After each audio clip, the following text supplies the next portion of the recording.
Good afternoon. My name is Councilor Green. This is a meeting of the Department of Public Works, specifically to discuss potential improvements to our sanitation. I'm joined by Councilor Rudd and Council President Hudson. So I'll turn it over to you, Corey. Thank you, Councilor. My name is Corey Dunham. I'm the Chief Operating Officer for the City of Syracuse. And you want to introduce yourself? Ann Fordak, First Deputy Commissioner of the DPW. Thank you for having this meeting. We appreciate the opportunity to talk about sanitation. So here's just the agenda for the committee meeting. We just give a very, very brief overall overview of the division, talk a little bit about sanitation, the path forward, and then some of our proposed initiatives, and then open it up for questions. So just a quick overview, the Division of Waste Collection, Recycling, and Disposal. Their division, obviously within Public Works, they are responsible for the weekly collection and disposal of municipal solid waste, curbside collection of recyclables. They also handle bulk items and construction debris. And it's estimated that over 35,000 tons are collected annually. That is the staff, although Ann pointed out to me that 2 of the MEOs are unfunded. So 98 staff total, 96 funded positions. So the path forward for sanitation. So some of the challenges that are similar in a number of departments, but some of the challenges that we face in sanitation are obviously the equipment, the age of the vehicles, which Ann and Jeremy, Commissioner Robinson, have been working on to get some new equipment, because some of the trucks that we have are just really old and run for long periods of time, and so a lot of stopping. So we really put these vehicles through a lot of use, and so obviously with the new fleet manager coming on, I'm confident that that person should be able to help us sort of decide when we should offload some of these vehicles and when we're putting more money into it than they're worth. Some of the challenges also include staffing. Obviously, sanitation is an incredibly difficult job. Having done it for just a few hours, I was exhausted. I can't imagine doing it 6 to 8 hours a day, 5 days a week, sometimes 6. But the reality is that it's not uncommon, and you guys can correct me, that they'll show up and half the staff is not there, either because they've called in sick, combined with vacations, combined with workers' comp. And so how do you deliver a service, a daily service that people expect, with only half the staff? So staffing is an issue, some of which I think we'll be able to address in the next contract negotiation, in addition to some upcoming changes in personnel, but as of right now, that's just a reality. And a lack of historical investment in technology. We saw this mentioned in the FRB. Many other municipalities have moved to automated trash pickup, whereas we still, on a good day, have a driver and 2 folks riding on the back of the truck, which, not only in terms of efficiency is difficult, but also puts a lot of physical stress on the staff to be, throwing trash for 6 to 8 hours a day.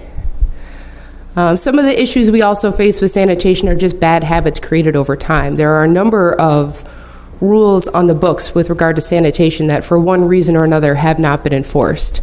So that's why you see TVs at the curb. That's why you see people not using trash receptacles. They just have bags at the curb.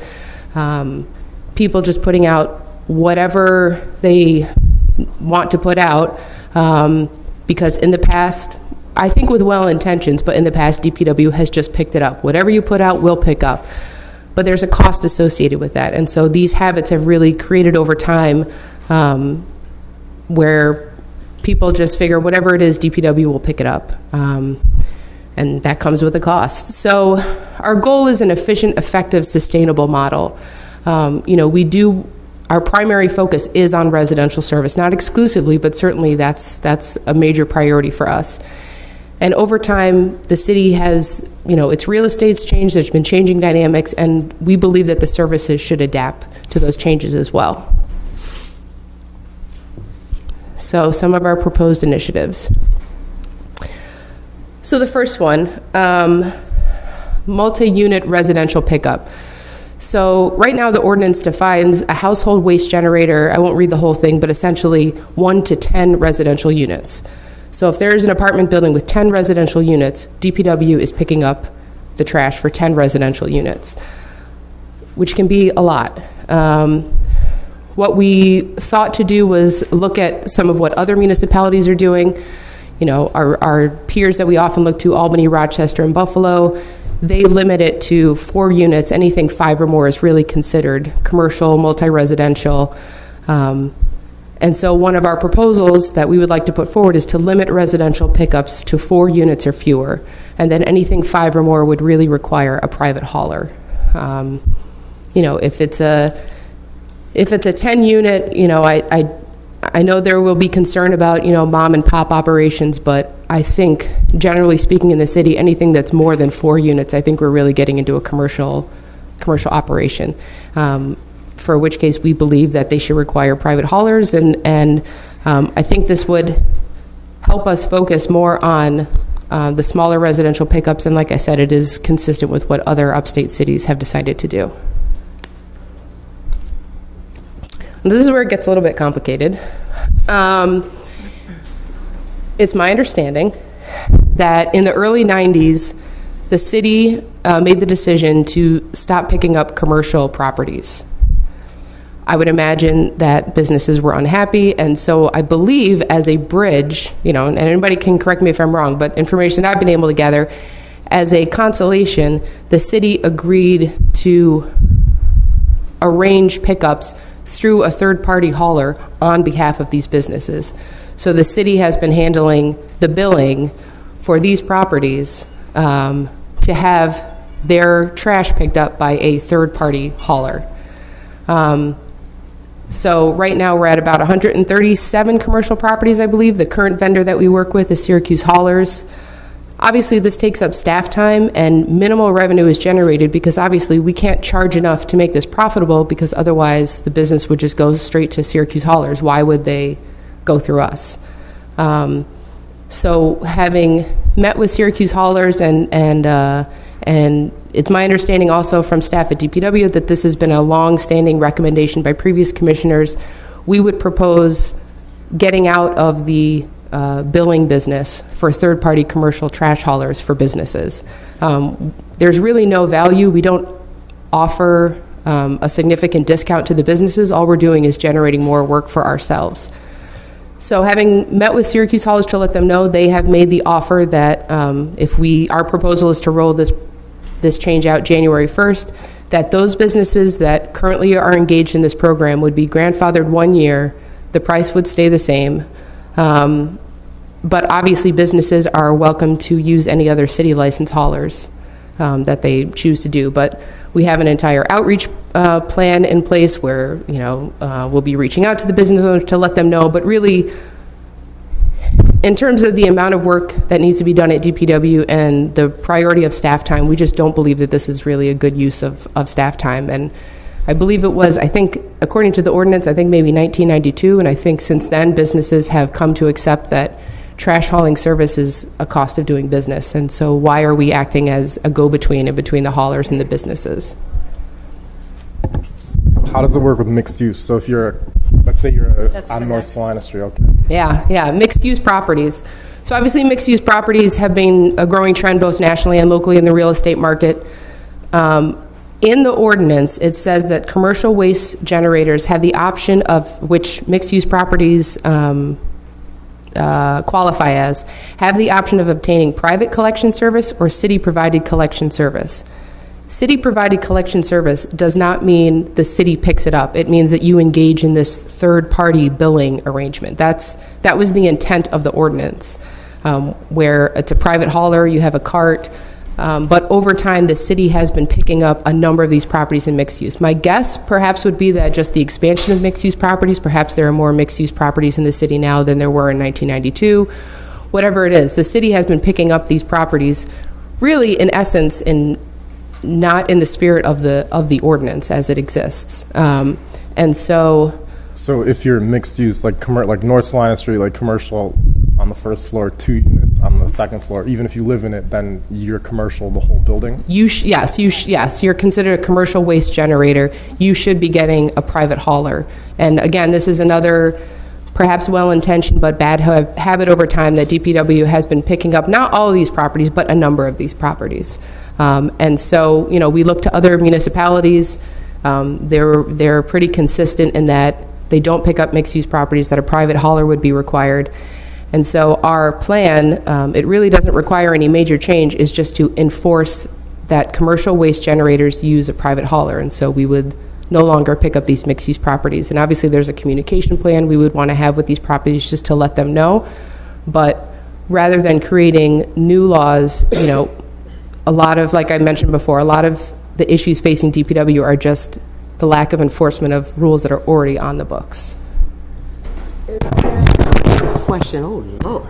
This is the good mic. Okay, not so good. Alrighty. So, as I'm listening, and I know about the mixed use, and you talked about the units and when they would have to start paying. So, for constituents and homeowners, you know how they have the big trash day where they can put stuff out? Is that going to change, or does that stay the same? No, we're not currently proposing any changes in terms of bulk items, but again, you know, it's a conversation for a later date, but I think Ann and Jeremy would agree that the way that we handle bulk item pickups are also something that we need to revisit, because it you know, there is a certain there is a certain amount. There's, you know, if people are doing it, you know, 8 or 9 times a year, that's not really in the spirit of I think that most people know you can do, I think it's 2 or 3, so right. I don't think people are doing it 8 or 9. But yeah, but whether or not we're tracking that, so that we're keeping track of how many times you're putting out bulk items, I think is a question. And so for right now, you know, we're not proposing any changes to the bulk items, but I do think that's a conversation down the road about, you know, enforcement. You know, there's a certain time that you're supposed to be putting out trash, whether it's bulk items or household trash. You are supposed to have it in a container. You're not just supposed to have bags on the curb. There is a gallon limit, a weight limit to how much you're supposed to put out. There's, in terms of, you know, there's a whole conversation to be had about yard waste and construction debris and bulk items and the way that people set out household trash, but that'll be a conversation for a later time. And these are just some figures just to illustrate, you know, our tons in trash collected isn't, I mean, we seem to have kind of a fluke year in 17-18, but it's that in particular is not going up. But the reality also is that just because of geopolitical dynamics and other factors, that obviously the cost of getting rid of trash is going up. So, and that's a cost that's felt by the city. And that's all I have. Let's start with the council president. She's going to go.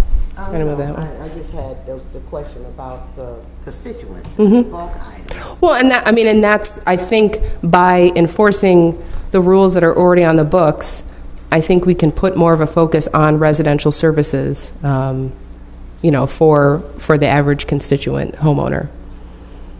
Okay, because I think I'm more Michael, because I know it was cubic square feet. Right. And it was always told the size of a washer and dryer side by side. Right. So that's the ideal. But, you know, I'm sure you've seen, just as everybody's seen, people putting out multiple couches and, you know, at a time, and that's really not in the spirit of. I've seen that at the creek. Are we gonna work on that? Litter and illegal dumping is another. We just made a big bust on Onondaga Creek Boulevard, right? That's what I'm talking about. In partnership with the SPD. Yeah, so we have taken care of that problem on the boulevard. We have identified the culprits and arrested 4 individuals, and we're going to clean it up. It's already been cleaned up. Yeah. It's been cleaned up already? Yeah. Is that camera still there? Well, we don't want to reveal that, because So, well, if everybody knows the camera's there, then let's just say, yeah, the camera's still there. Yeah, I guess so. Who was it? Is that secret camera still there? Who was it? Yeah, is that a secret? I could talk to you afterwards. I just want to put people on blast. Why not put people on blast? I'm with you. Correct. So I understand we're having this meeting because of the Financial Restructuring Board report that had these 2 Well, items. I mean, I can show you I'm just emails gonna that read the 2 Ann's items, the been shift sending. to semi-automatic waste collection, Yep. and then create solid waste enterprise fund. Are there any opinions or? Yeah, I mean, I think that is, I think our goal by the end of the year is to have a path forward with sanitation, that we need to decide, you know, and we've had a lot of fruitful conversations with Okra. I think we plan on taking some road trips to Rochester and Buffalo to look at some of the conversions that they did. Rochester in particular did it in a phased-in pilot program, which seems appealing. But you know, the question has sort of been, what in the short term can we do to try and help with our sanitation operations? So those questions are still being discussed, and I anticipate having a plan moving forward by the end of the year in response to the FRB. But for what it's worth, I have emails from Ann, I think from February of last year, 2 months after she started, when she combed the sanitation ordinance, saying these are things that we should be looking at. Is the thought that either of those two ideas are ideas that we're going to seek money from the state for? What, automation and Yeah. an enterprise fund? Yeah. I mean, the reality is that I think one of the barriers to automation has been just the upfront costs, but again, in conversations with Okra and also relying a lot on Ann's expertise, I think there is funding available, particularly if we were to phase the program in, where we could get some assistance in some of the upfront costs.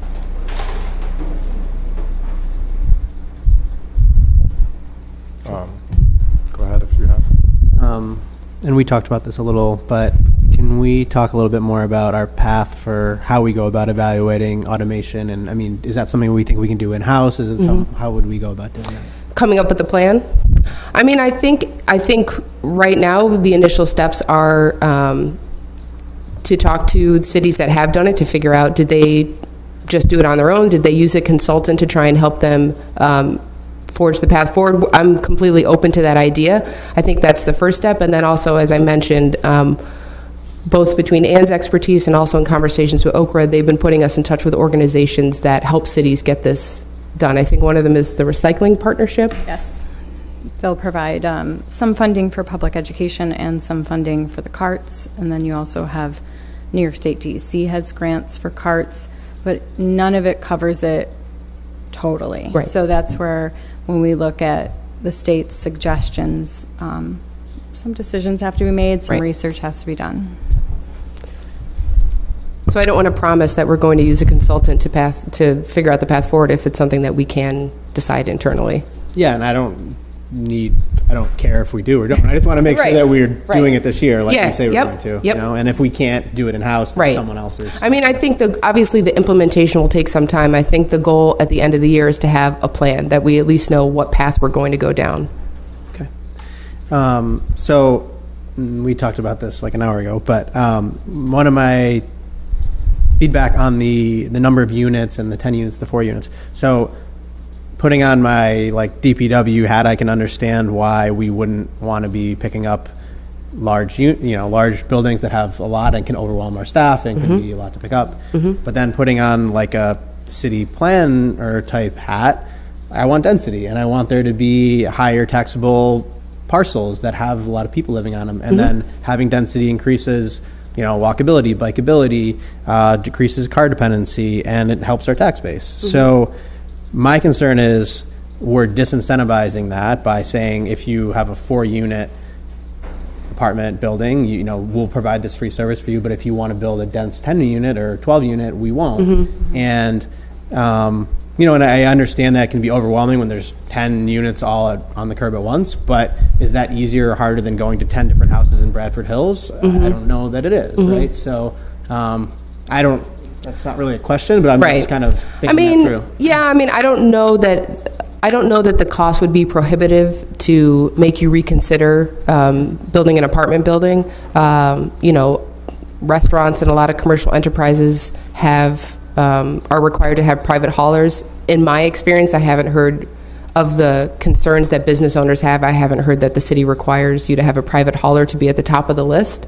And I just think that once you start getting into these larger unit apartment buildings, they're really profit-generating businesses, and we really feel like, it kind of goes beyond what DPW should be picking up. Yeah, I mean, there's a lot of 2 units in the university neighborhood that are very profit-driven too, though, right? True. So, True. I don't know. Yeah. I mean, it's just that you have to draw the line somewhere. Yeah. And previously, for whatever reason, the ordinance drew the line at 10, and we think, given the challenges that we face and the changing nature of the city, that should be taken back to what other cities have done, which is more along the lines of 3 or 4 units. And then I think related to mixed use, I mean, so, mixed use is great. Like, we want to have neighborhood corridors that have businesses on the ground floor, and I do worry that you're creating another disincentive to do that. I think that what makes sense to me, though, is that it's very hard to govern, like, what is business trash and what is residential trash, and is that the biggest driver of this? So typically my experience with sanitation on this has been that there's a business on the first floor, and they were told to get their own hauler, and yet the 2 apartments above were able to bring their waste to the curb. Now, some of those small businesses, maybe it's a small office, they were able to put their trash out and not get noticed. And some businesses were like a pizza place, and like, you can't put that out, you have to get, your own. So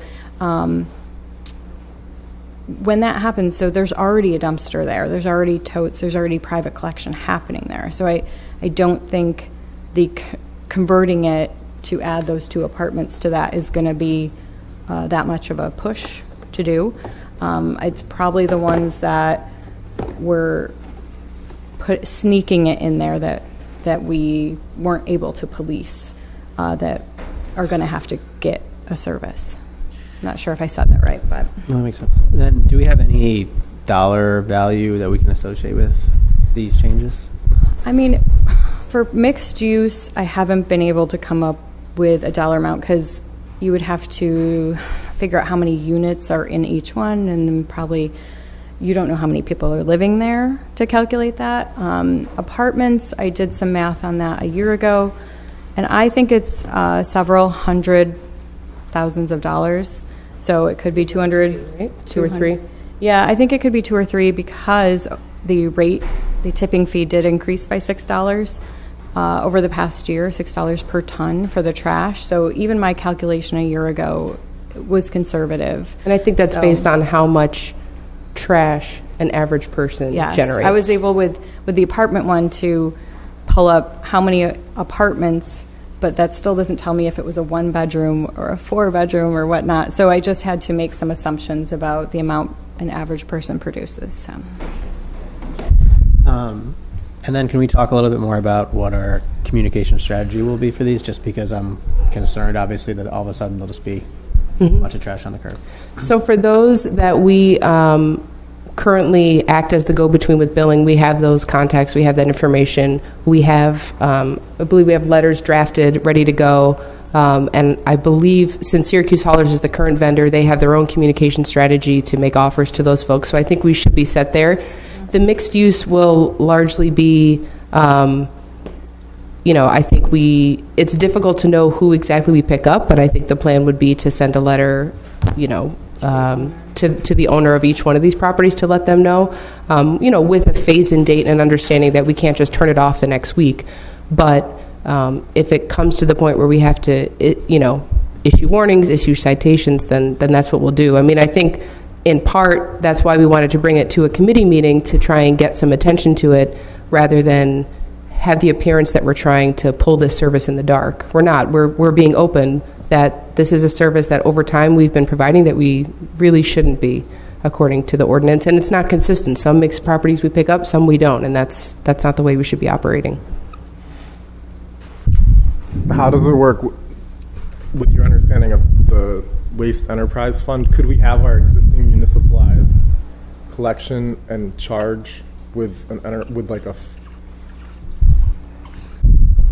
enterprise fund, or does an enterprise fund mean that there's bigger changes happening? Do you mean could we, instead of no longer picking this up, we would charge people to pick it up? Yeah, like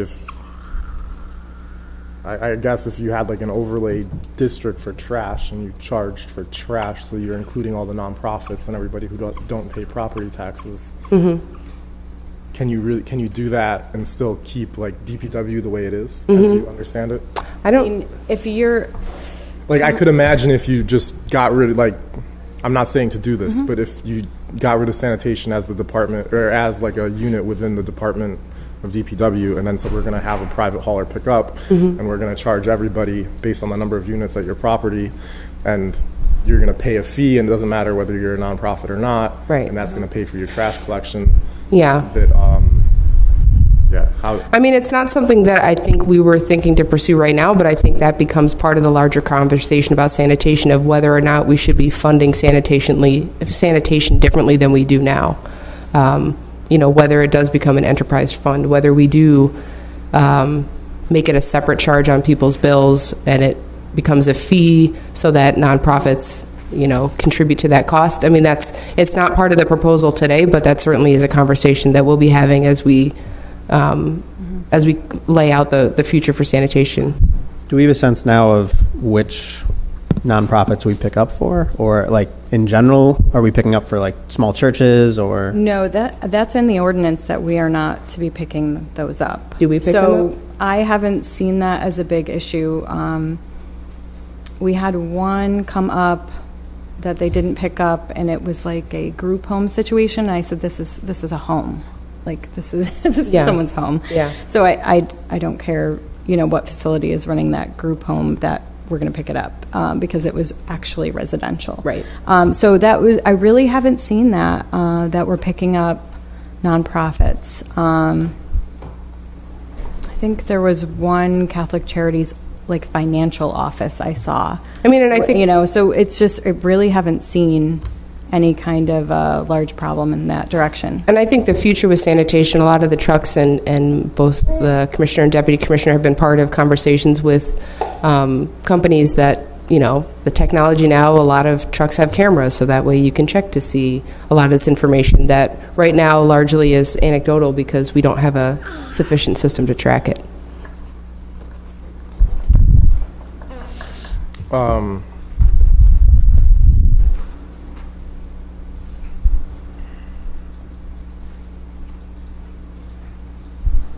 It just seems like I don't feel like I mean, it's fine that I don't know if it's fine or not, but I don't have tons more information about big DPW kind of changes in the feasibility or what's practical.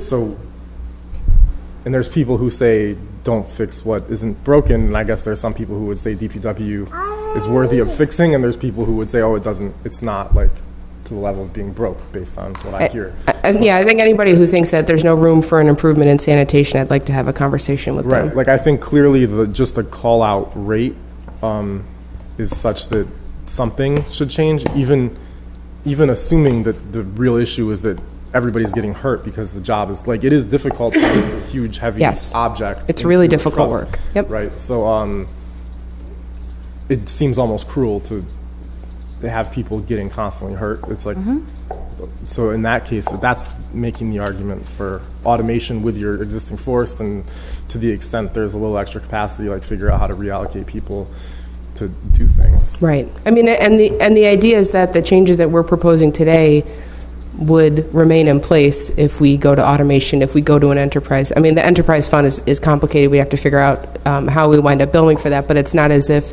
the changes that we're proposing today will then be completely undone if we go to automation. I think we'd stick with the same idea. Right. Yeah. I mean, because the enterprise fund helps address some of the barriers that you're describing, right? So you're saying in order to do the automation, you need a large capital investment, and then you have constraints of the city's finances. So the enterprise fund gives you a little bit more flexibility to avoid the debt limit, probably to increase a little bit more revenue. But then I just don't. And I think it could make sense that you pick up mixed use or whatever it may be in that situation, because the marginal cost of like driving past and versus picking up and having them have the same container and everything is probably not all that different, especially if you're able to charge for the service. But, I don't know. I don't know what we have these ideas that kind of sit and over time we pick them up and we hold them and we go, how's this idea? And it's kind of in the same state as it was when we last, because we're going to leave this meeting and we're going to take this idea and we're going to set it down. And you're going to go do all the other kind of like fire managing your department and departments issues. So like what realistically is going to happen moving forward in order to say this is okay? So just with the FRP, like, is it a priority within this response or not? Yes. When will we know that? By the end of the year, we'll have a path forward on what we're going to do with sanitation. Are we going to phase it in a pilot with automation? Are we going to look at outside help to help us pick up sanitation? Are we going to say, hey, it's not broke, let's just continue down the path that we're on and hope we get new trucks and less people hurt? So, I mean, it's definitely a priority for the administration, and that's, why we asked the FRB to come in. And I know that Councilor Green and I have had conversations that obviously he wants to see movement on a number of initiatives, both, that have to do, that are mentioned in the FRB, including water and sewers and sanitation is in that bucket. So by the end of the year, our goal is to have a plan of what we're going to do with sanitation. And there's many other things that don't necessarily fit, just like the recycling, open containers for that. It doesn't seem like we should change our collection to an automated lifting and still have open blue bins. Right. So if like there's all kinds of issues wrapped up in this. Yeah, the argument is often that if you're going to go with carts for solid waste, you should go with carts for recycling also. I mean, and it's not only easier in terms of automation, but there is a significant amount of litter throughout the city that's caused by, bags that are torn open, recycling bins that overflow. So go ahead. And the funding is for recycling carts, so maybe I didn't make that clear. The recycling partnership that's offering money, that is for recycling carts, that is not for trash carts. The DEC that provides funding, that is not for trash carts, that's only for recycling carts.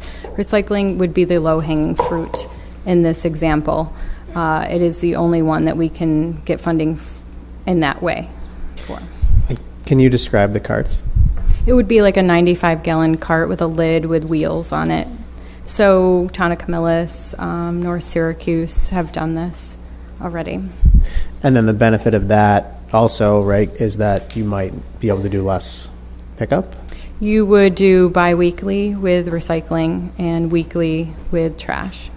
I mean, that's how obviously this is all part of the conversation that we need to decide, but that's what a lot of places end up doing. We have a lot of very successful models across the entire country to look at. So, is there ever a point where you look at the economics of recycling and you say, well, here is like the value produced, kind of like the environmental positivity of us like diverting this much from a landfill, and then compare and say like dollars, it's worth this much, and then say, oh, but we actually spend so much getting those that we'd be better off having a single waste stream that goes to the landfill and like dedicating $1 million a year to like being green retrofitting built, like we would have a bigger impact retrofitting buildings or buying green vehicles or investing the money in a different way instead of we have a unique situation in Onondaga County in that we don't have a landfill, we have a waste to energy facility, so all of our trash does go there. Recycling, I mean, we as the city of Syracuse cannot make the determination to not recycle. It is state and county law. So there is lots of big picture discussions happening about recycling right now because of the national crisis with recyclables not being accepted in China anymore. Recycling has always been viewed as, well, we do it, it must be economically sustainable if we're doing it, but recycling is largely subsidized by trash.